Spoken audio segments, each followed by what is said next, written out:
आज की वीडियो में हम बात करेंगे एक ऐसे इंसान की जो ना सिर्फ एक महान बिजनेसमैन है बल्कि भारत के लिए उन्होंने जो कुछ भी किया है उसके लिए भी उन्हें याद करा जाता है। जी हाँ, हम बात कर रहे हैं रतन टाटा जी की। अफसोस के साथ कहना पड़ रहा है कि भारत का ये अनमोल रतन आज हमारे बीच नहीं रहा, लेकिन उन्होंने अपने काम और अचीवमेंट्स के ज़रिए दुनिया में अपनी अलग पहचान बना ली है। चलिए जानते हैं रतन टाटा जी के बारे में आज की इस वीडियो में।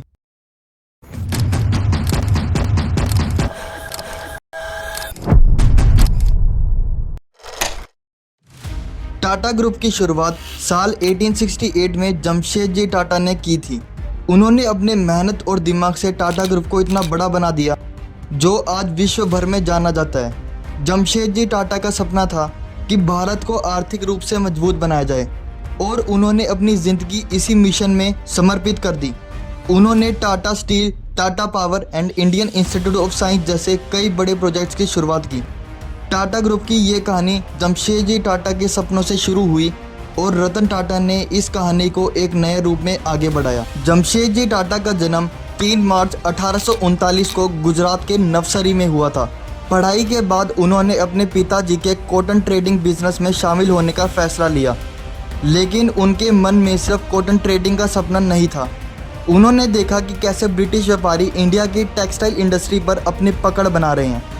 जब वो पहली बार इंग्लैंड गए, उन्हें समझ आया कि इंडियन कंपनीज भी इस इंडस्ट्री में अपनी पहचान बना सकती है।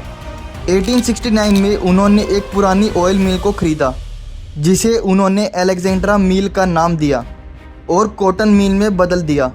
2 साल बाद जमशेद जी ने इस मिल को अच्छा मुनाफा करके बेच दिया। उसके बाद उन्होंने 1974 में एम्प्रेस मिल की शुरुआत की। शुरुआत में एम्प्रेस मिल को कई मुश्किलों का सामना करना पड़ा। उन्होंने महंगी मशीनरीज खरीदी जो कि एक गलत फैसला साबित हुआ। जमशेदजी टाटा का ध्यान सिर्फ मुनाफे पर ही नहीं बल्कि अपने वर्कर्स की भलाई पर भी था। उन्होंने 1886 में पेंशन फंड्स की शुरुआत की और 1895 में एक्सीडेंट कंपनसेशन देना शुरू कर दिया। इसके अलावा डिस्पेंसरी और प्रोविडेंट फंड जैसे सिस्टम्स भी शुरू किए। जमशेदजी टाटा ने बेंगलोर की सिल्क इंडस्ट्री में भी अपना योगदान दिया। उन्होंने देखा कि बेंगलोर में सिल्क बनाने की बहुत अच्छी कंडीशंस है, इसीलिए उन्होंने इसमें पैसे लगाए। उन्होंने अच्छी क्वालिटी की सिल्क बनाने पर ध्यान दिया। इसमें उन्होंने लोकल आर्टिशंस और वीवर्स के साथ मिलकर काम किया। जमशेदजी टाटा ने हॉस्पिटैलिटी सेक्टर में भी बड़ा योगदान दिया। उन्होंने 1903 में ताज महल पैलेस होटल की शुरुआत की। ताज होटल को उन्होंने इसलिए बनवाया क्योंकि उनको लगा कि विदेशी टूरिस्ट के लिए एक अच्छा और लग्जरी होटल होना चाहिए। यहाँ उन्हें इंडियन हॉस्पिटैलिटी का बढ़िया एक्सपीरियंस मिलेगा और ये पूरे बॉम्बे की पहली बिल्डिंग बनी जिसमें लाइट्स बिजली से चलती थी। जमशेदजी टाटा ने इंडिया में हाइड्रो पावर प्लांट लगाने का भी सपना देखा, लेकिन 1904 में उनकी डेथ के बाद उनके बेटे दोराबजी टाटा ने उनके इस सपने को पूरा करने के लिए कई कदम उठाए। जैसे उन्होंने साल 1911 में इंडिया का पहला hydro power plant Hirakud dam setup करने का फैसला किया। ये डैम उड़ीसा के हीराकुंड में बनाया गया और ये न सिर्फ एक एनर्जी प्रोडक्शन का बड़ा साधन बना बल्कि ये इरिगेशन और फ्लड के लिए भी बड़ा फायदेमंद था। उसके बाद इंडिया में कई डैम्स, लेक्स और चैनल्स बनाए गए। आज इस इंडस्ट्री को हम टाटा पावर के नाम से जानते हैं। उसके बाद 1932 में दोराबजी टाटा की डेथ हो गई, लेकिन जाने से पहले उन्होंने टाटा ग्रुप को बहुत सारे बिजनेस में एक्सपेंड कर दिया था।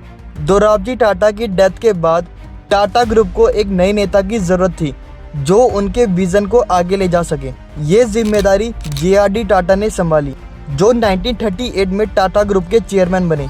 JRD टाटा टाटा ग्रुप को नई ऊंचाइयों पर ले गए।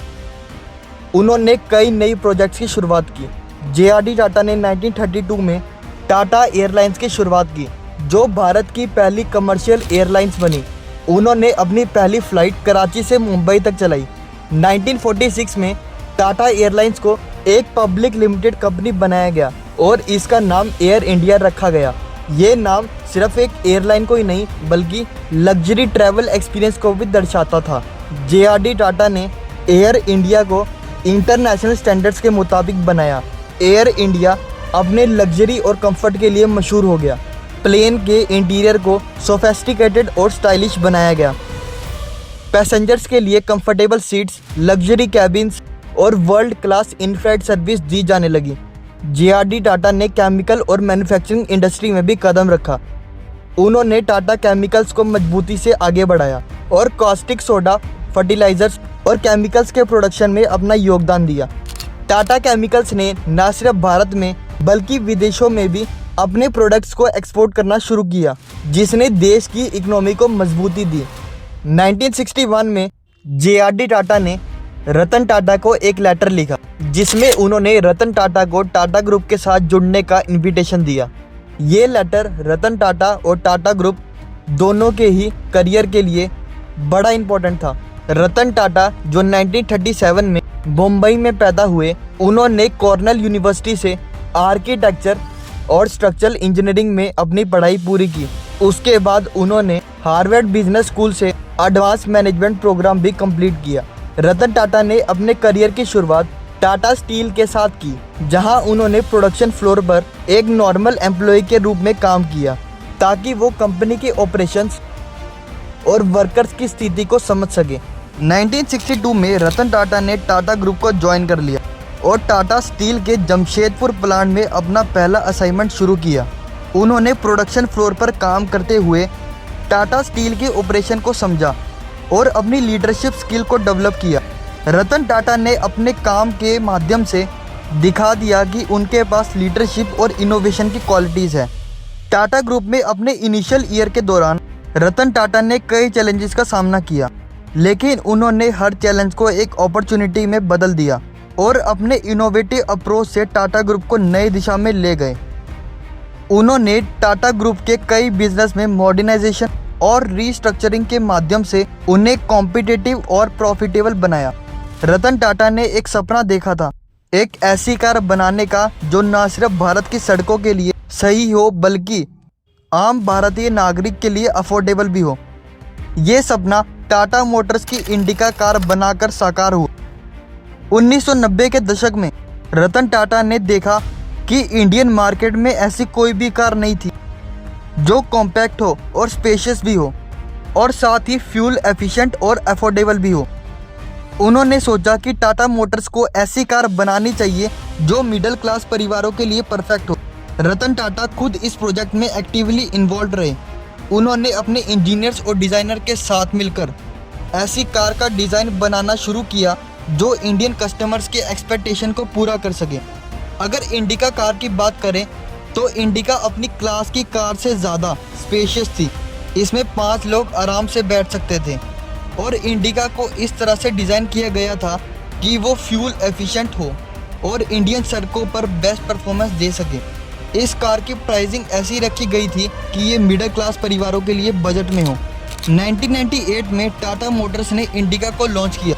ये भारत की पहली ऐसी कार बनी जो पूरी तरह से इंडिया में मैन्युफैक्चर की गई हो। लॉन्च के बाद इनिशियल रिव्यूज़ मिक्स थे, लेकिन धीरे धीरे लोगों ने इस कार को पसंद करना शुरू कर दिया। इंडिका कार को लॉन्च करने से पहले ही उसकी 1 लाख बुकिंग हो चुकी थी, लेकिन अभी कई फैमिलीज ऐसी थी जो इस कार को भी अफोर्ड नहीं कर सकती थी और रतन टाटा ने देखा कि कई मिडिल क्लास फैमिली स्कूटर पर ट्रैवल करती थी, जो बहुत रिस्की है। इसीलिए उन्होंने अनाउंस किया कि अब वो इंडिया में एक ऐसी कार लॉन्च करेंगे जो सिर्फ 1 लाख रुपए की होगी। रतन टाटा ने हमेशा से देखा था कि भारत में कई परिवार ऐसे हैं जो अपने डेली रूटीन के लिए स्कूटर का यूज़ करते हैं। ये उनके लिए सिर्फ एक ट्रांसपोर्टेशन का माध्यम नहीं बल्कि कभी कभी खतरनाक भी होता है। रतन टाटा ने महसूस किया कि भारत के मिडिल क्लास परिवारों के लिए एक अफोर्डेबल और सेफ कार होनी बहुत ज़रूरी है। उन्होंने सोचा कि अगर एक ऐसी कार बनाई जाए जो बजट फ्रेंडली हो और सेफ्टी स्टैंडर्ड्स को मीट करे, तो इससे न सिर्फ उनका सफ़र आसान होगा बल्कि उन्हें एक अच्छी लाइफ क्वालिटी भी मिल सकती है। 2008 में रतन टाटा ने अनाउंस किया कि उनकी कंपनी टाटा मोटर्स एक ऐसी कार लॉन्च करने जा रही है जो सिर्फ 1 लाख रुपए में अवेलेबल होगी। इस अनाउंसमेंट ने पूरे देश में चर्चा का विषय बना दिया। ये कार सिर्फ 1 लाख रुपए की होगी, जो कि उस वक्त भारत में एक यूनिक ऑफर था। रतन टाटा ने इस कार को डिज़ाइन करते वक्त सेफ्टी फीचर पर भी फोकस किया था। ये कार उन लोगों के लिए बनाई जा रही थी जो स्कूटर पर ट्रैवल करते थे इस कार का डिजाइन कॉम्पैक्ट और प्रैक्टिकल था, जो छोटी फैमिलीज और अर्बन एरिया में रहने वाले परिवारों के लिए परफेक्ट था।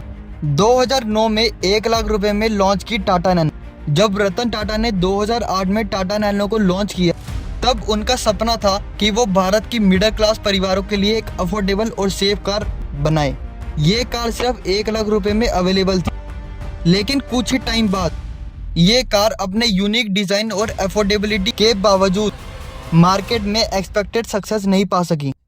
टाटा नैनो को लॉन्च करते वक्त लोगों को ये एक नया और एक्साइटिंग ऑप्शन लगा, लेकिन धीरे धीरे जब कार की सेल गिरने लगी तो लोगों ने इस पर नेगेटिव कमेंट देना शुरू कर दिया। नैनो की लॉन्च के बाद बहुत से लोगों ने इसे एक स्टेटस सिंबल की तरह देखना शुरू कर दिया, लेकिन जब ये कार मार्केट में अपनी जगह नहीं बना पाई तो लोगों का परसेप्शन बदल गया। बहुत से कस्टमर्स ने इस कार को एक चीप ऑप्शन के रूप में देखना शुरू किया, जो उनके सोशल स्टेटस को खराब कर रहा था। जहां दूसरे कार ओनर्स अपनी कार को लेकर प्राउड फील करते थे, वहीं नैनो के ओनर्स एम्बेरस फील करते थे। तो टाटा नैनो की लॉन्च के बाद टाटा मोटर्स ने बहुत कुछ सीखा। नैनो एक एम्बिशियस प्रोजेक्ट था, लेकिन उसके चैलेंजेस और फेलियर्स ने टाटा मोटर्स को नए नजरिए से सोचने पर मजबूर कर दिया। और आज की बात करें तो टाटा मोटर्स मार्केट में टॉप पर चल रहा है। आज की डेट में टाटा मोटर्स टाटा ग्रुप की सबसे ज्यादा रेवेन्यू बनाने वाली कंपनी बन चुकी है। सर रतन टाटा चाहते थे कि इंडियन कंपनीज को फॉरेन मार्केट में भी बिजनेस करना चाहिए, इसीलिए उन्होंने कई इंटरनेशनल ब्रांड जैसे लैंड रोवर, जैगुआर और टेस्ला जैसी बड़ी कंपनीज को एक्वायर कर लिया। सर रतन टाटा की लीडरशिप में टाटा ग्रुप ने बहुत कुछ अचीव किया। रतन टाटा का कहना है, मैं सही फैसले लेने में विश्वास नहीं करता, मैं फैसले लेता हूं और फिर उन्हें सही बना देता हूं। तो ये थी टाटा ग्रुप की पूरी कहानी। अगर आपको वीडियो अच्छी लगी तो वीडियो को लाइक और चैनल को सब्सक्राइब जरूर कर लेना, क्योंकि ऐसी इन्फॉर्मेटिव वीडियोस हमारे चैनल पर आती रहती है।